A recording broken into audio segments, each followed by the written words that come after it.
natural things is, what kind of mess is it going to make? What kind of mess am I going to have to clean up from the kids? Because I have now brought in dirt and all these things, and it's all over. Feel the breeze for a minute. Does it feel so good? All right, so dirt is good. Dirt is really good. I have a whole book that says somewhere, dirt is good. Okay? Kids can eat dirt. You have to eat a lot of dirt before you get sick. It tells me right here in this book. But do you know the benefits of dirt? You guys know about earthing, but do you know the benefits of dirt? The microbes in it, why people garden as adults, is because our inner child needs more dirt. Dirt is really good because the microbes in it actually help with anxiety, depression, build your immune system. I'll read it right here. Dirt is fun. It lowers your blood pressure and stress hormones. So I was gonna bring it and forgot because it's got water in it. I went to Lowe's, and there's cement mixing bins, and they're these black bins. They have big ones, biggish ones like a sand and water table one, and then a smaller one, and I can fit 2 small ones in my sand and water table. But they are easy to bring. They're not so deep, but they kind of are. But they're a lot cheaper than those black tables with the 2-inch things on them. But bring dirt into your classroom. Let them touch the dirt. I love that you told me you have dirt from all over the baseball fields, because that's part of what you were as a child, is the baseball field. And you wanted the dirt, and it was the dugout dirts, and you just...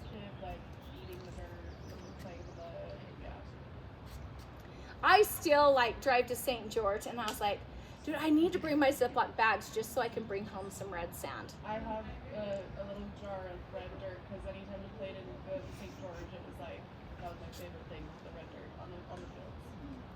Yeah, so dirt is so good, okay? There is a microbian vodka. I don't know, it's a big word. I'll spell it for you so you can put it in your mind. MYCOBACTERIUM. VACCAE. Those big science words. It's a big science word. It's in soil, but it helps your cognitive functions. Crohn's disease, arthritis, that microbe in the dirt will help you. So if you as an adult can get out in the dirt and put your feet in the dirt, dig in the dirt with your toes, go to the beach, go hiking, go to your garden, stand in it. Bacteria on your skin helps the inflammation of skin conditions. So it helps build that. Psoriasis, and it can help even heal wounds. So when my kids get scratches and they're rolling around in the dirt, I was like, yeah, we'll watch for infection, but do I encourage it? No, but sometimes they say when a bee stings you, put dirt on it. Did you ever hear mud? Yeah, and it works most of the time. Dirt is good for lots of things. Gardening enhances your senses. So the biggest part is turning on your senses, getting your senses engaged to learn more. So what can you bring for senses? Like as I walked to the center today through the rose bushes, I was like, oh, this smells so good. I got to stop and smell the roses for a minute. And I literally said that in my mind. And then my mind also went, do these rose bushes get so pokey and hurtful? And can the kids pick them? Can they touch them? Do you bring them inside? Do you put them in your sand and water table? Then my brain started going about all your roses on the way in. When you're outside getting the sun, the spectrum from the sun, there's studies for whatever you want to find, but they're finding that a lot of people are lacking vitamin D due to too much sunscreen and not being out in the sun enough. Actually being in the sun with young kids' eyes actually helps their vision later on. Reading outside, there's studies done that help develop their eyes better. Just so you know. Kids who play outside are more adventurous, have stronger imaginations, and more self-motivated. And then the last one is they learn to understand risks. So, we talked about risky play. Oh, so let's go to sensories. We talked a little bit about this. So, do you guys, I know you probably have that chart on the wall that has red and yellow, and if it's so many degrees and so, you can go outside. You guys have to follow that, right? Yeah. You guys are so good rule followers. I'm so proud of you. You too can start your own business.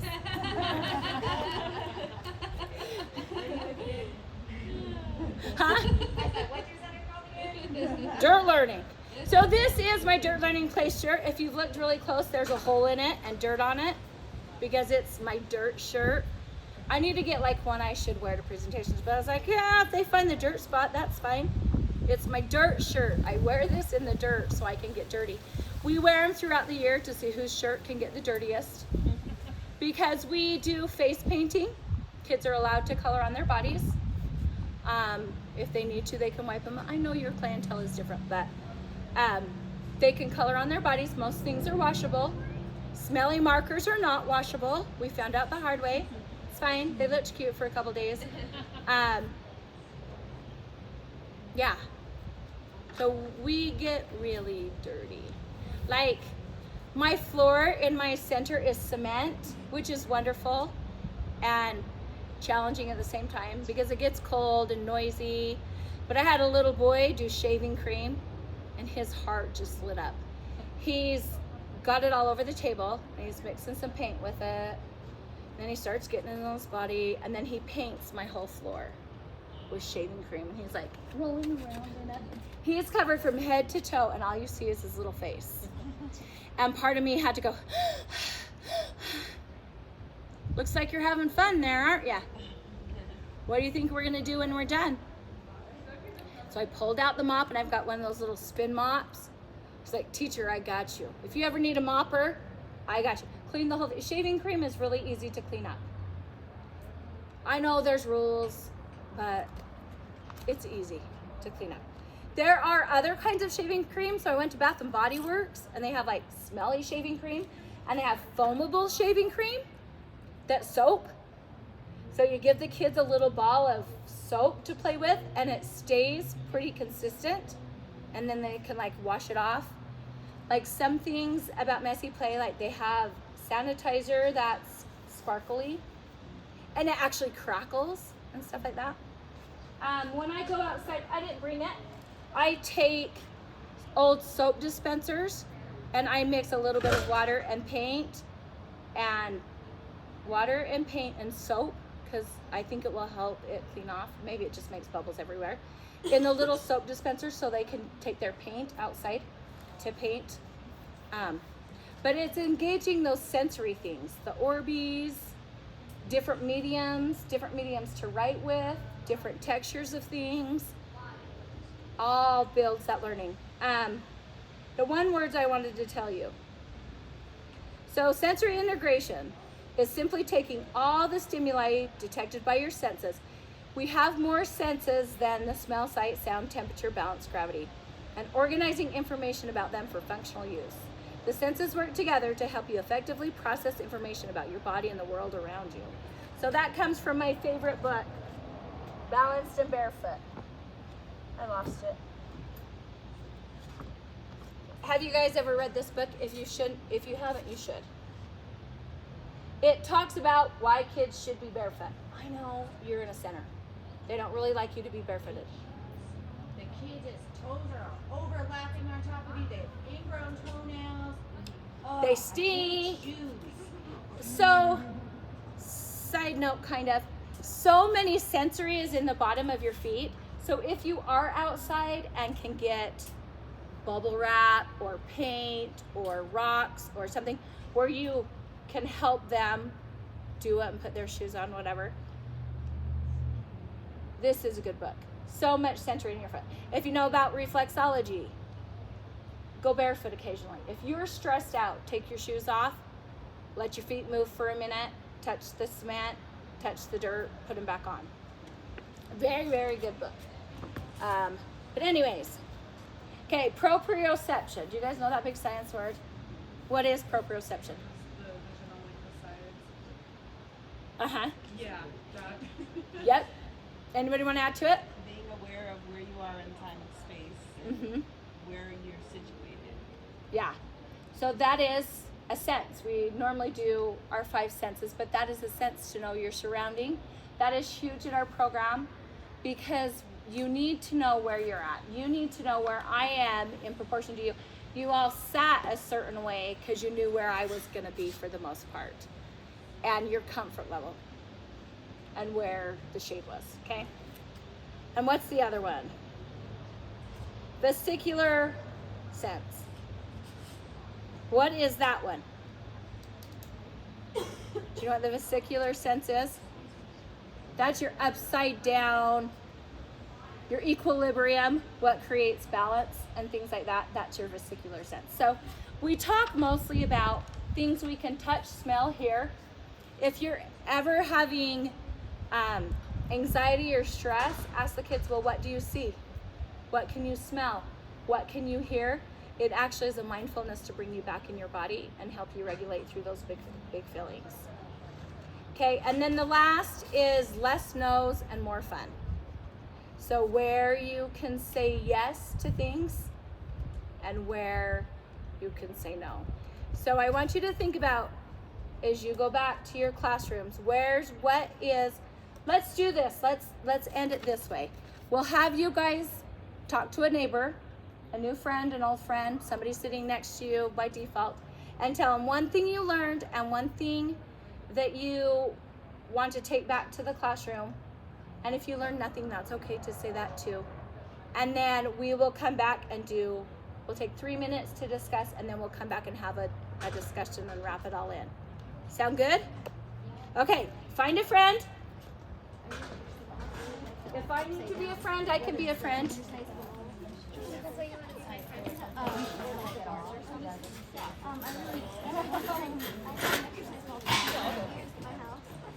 Maybe you can adapt what you currently have.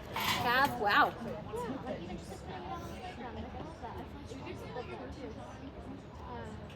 I do trauma informed. I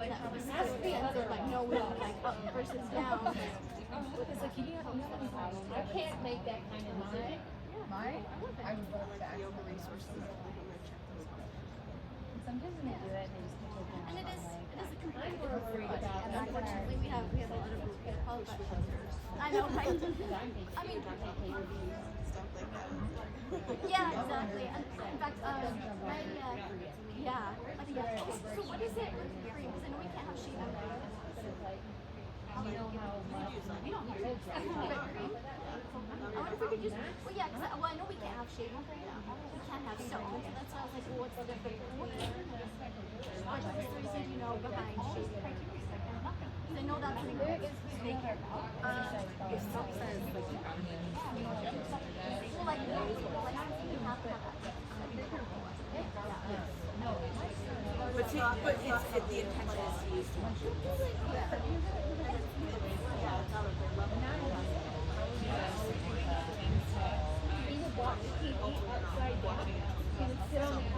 Well, exactly. So rather than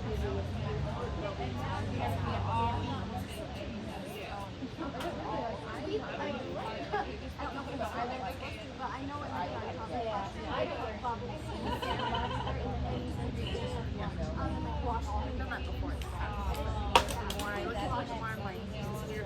I know, that's why I was curious about it. Like, there's these gray areas, especially because sometimes we get so much information. Whereas, like, you come up with a paper towel and you scrub down the table. But that again has a little bit.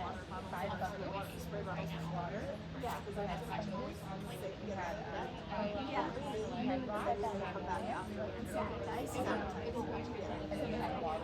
Yeah, and we've done that too. Just like the water. So, yeah, but they share so much stuff already. He's got one of those like gel blaster guns or whatever that he's been having players since they've been making orbs. And so then it was so funny because you know what I mean? Like how they're the last few days, I'm like, I'm going to find a way where I can go back almost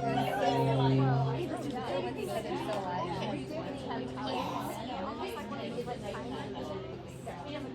If you get the colored ones, I have some more. So and seal it into like a sensory bottle, like an old Gatorade bottle, and you seal it.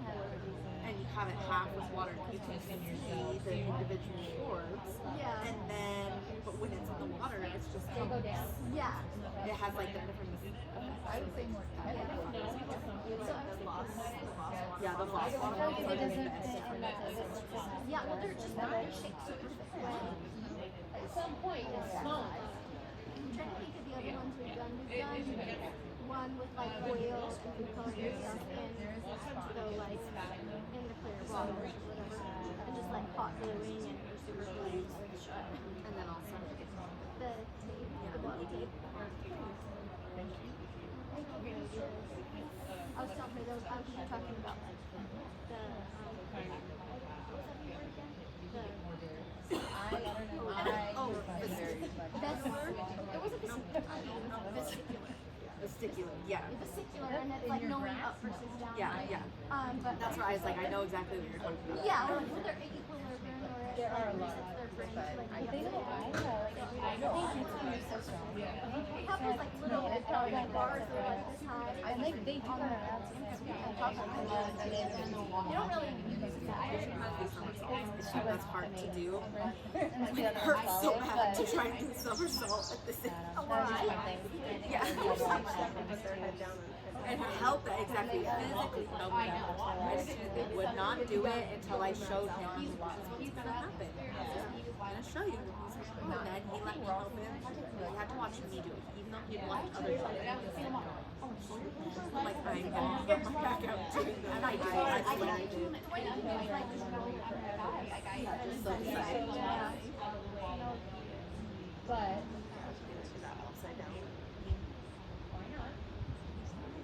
All right, let's bring it back and share some things that you discussed. What are some ways you're going to integrate? Oh, she's ready. oh, mine's not. Mine's an idea. I would just love your sensory thought about sensory. I was with toddlers and sensory. Had sensory their senses is like huge. I just feel like with Bright Horizons, like we were very limited on what we could sensory table, and I struggle.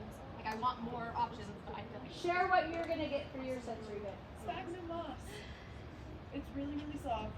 And it's like, it's not like stringy, but it's like, it's fluffy. So, but it's like the feel of dirt without the dirt. Because right after your class at the convention, I asked Aaron and What moss? Monica if we could use the coconut and the different moss. They said no. So they told You me guys have different rules tonight.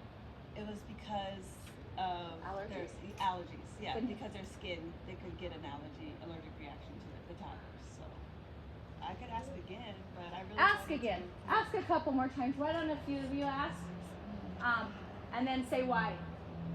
Have you seen somebody with an allergy with it? Right. Have you seen kids ingest it? If there's an adult at the sensory table, you can stop kids from eating most things. But I know licensing is really strict on a lot of things. But why? Like, are there a lot of allergies to coconut fibers? Like, I don't know. Yeah. So just not to put you guys in a bad situation, but why can't you have that? You know, some dirts, that's what she said, some dirts have fertilizer in it. So you can't just like go grab a big of potting soil. Right. But you know what? I've done it, and my kids didn't die. I hate to tell you, but I want you to be respectful to your rules. But having an understanding, you can be more supportive to it, you know. So, what other ideas for her sensory tables? What else do you guys bring? We brought sand wet before. Adding water, seashells. Seashells. We went through like Utah environments and and she created like full on like the wetlands, like the deserts and like a whole bunch of like Arctic. like the ice, like ice cubes in there, and like the glaciers. Yep, freeze things in your ice cubes. It's hot enough that you can freeze things in ice cubes and take them outside. Because that's the trickery. That's that place. So much. Everybody go line up on that wall. We would do like full emotional release as well. Breaking things that they can break. Every child, most adults, why do we have rage rooms? So we can break things. What other ideas did you guys come up with and want to share?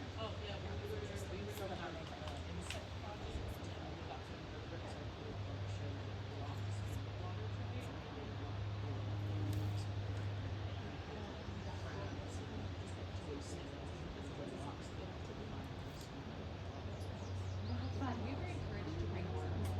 Yeah. And have it like balance a lot of work. But when I do, You can buy in. You go to the convenience store, buy some night crawlers. Yeah.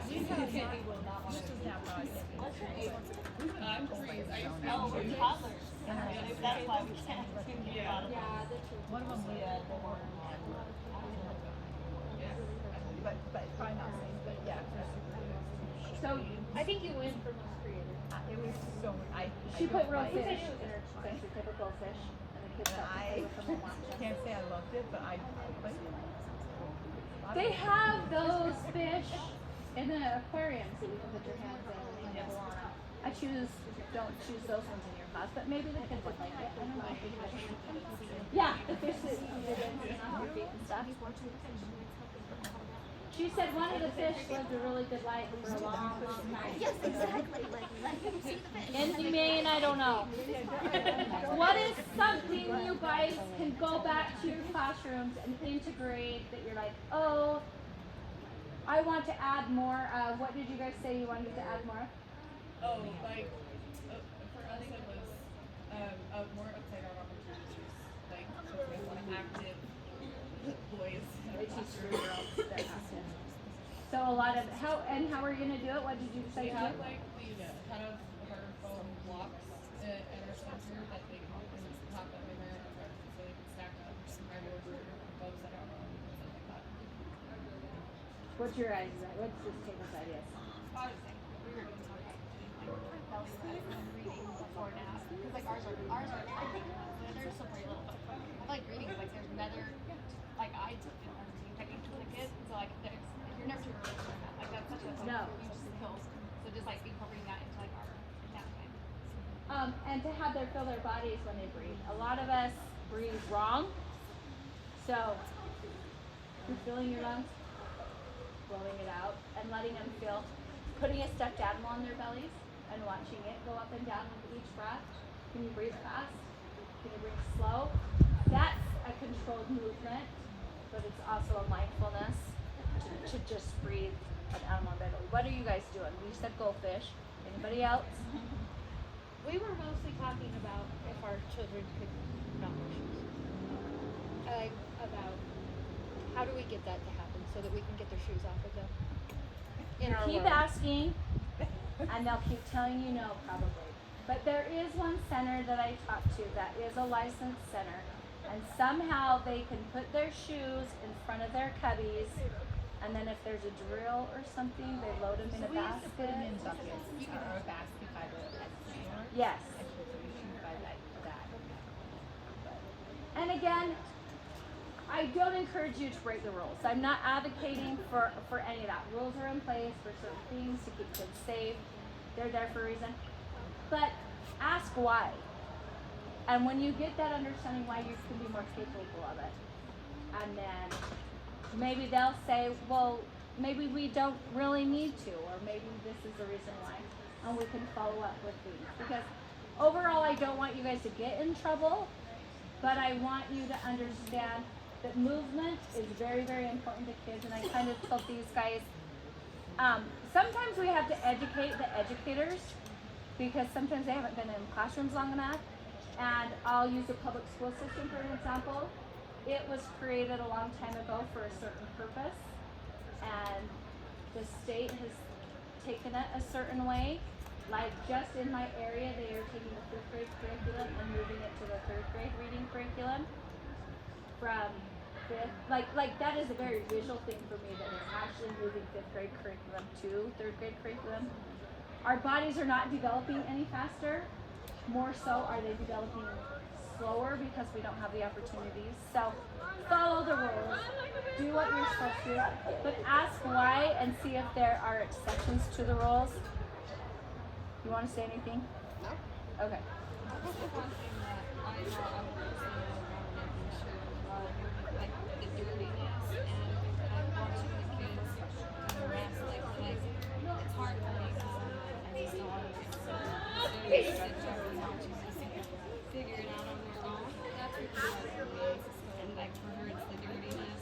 So like, and especially since we're like watching these kids, we don't want them to go home super like, yeah, like we haven't been like We don't watch them all day. we do watch them and we do wash them off and stuff, but they are still. Are there ways that you can put shirts on them that they can get dirty in? So Or just it is. us. It's what you And the bring parents are to the okay with environment. it, yeah. Like, so it's just So, us. so can you allow them to mix the colors of the Play-Doh? Can you allow them to paint on the table a little bit? Take a deep breath. It's okay. Dirt and mud this week. Kids can do hard things. Yes. It's okay. You can wash this off. It cleans up. So I think that. So if you're worried about their clothes, and you want to respect their clothes, go to the thrift store, buy some shirts, throw them on, let them play, explore. One thing I wanted to tell you is you're worried about the kids getting hurt, but kids actually learn boundaries and become safer when they're allowed to take risks and the word that I'm trying to look for is to assess themselves. What can my body do? What can it not do? They're going to get bumps and bruises, but most likely not. You don't have enough extreme things. Not every child's going to keep jumping off this cement barrier. But can they walk around it? It's wide enough, it's safe enough. Why couldn't they? You know? But they build that body strength so they know when enough is enough and when to stop. Kids are actually getting hurt more because they haven't been allowed to do things. Be careful, be careful, be careful. They support them on the climbers at the playgrounds. They put them in structured sports so they can control it. So allow yourself to say yes instead of be careful one time, or what is your plan. Okay, thank you guys. I see people are getting ready to go and be done, and I could talk all day. So if you want the presentation or if you want to contact me, Dirt Learning on social media, dirtlearning@gmail.com. Everything is Dirt Learning. So reach out to me, share your ideas with me, share your complaints about my presentation, share your ideas from it.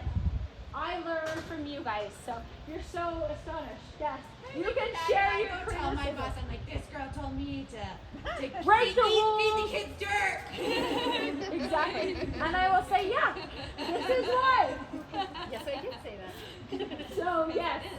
So I will support you if you need it. But, like I say, I like your feedback as well. So thank you for coming. Thank you for having me. Enjoy the rest of your day and feel free to reach out. Thank you, Christy. You're welcome.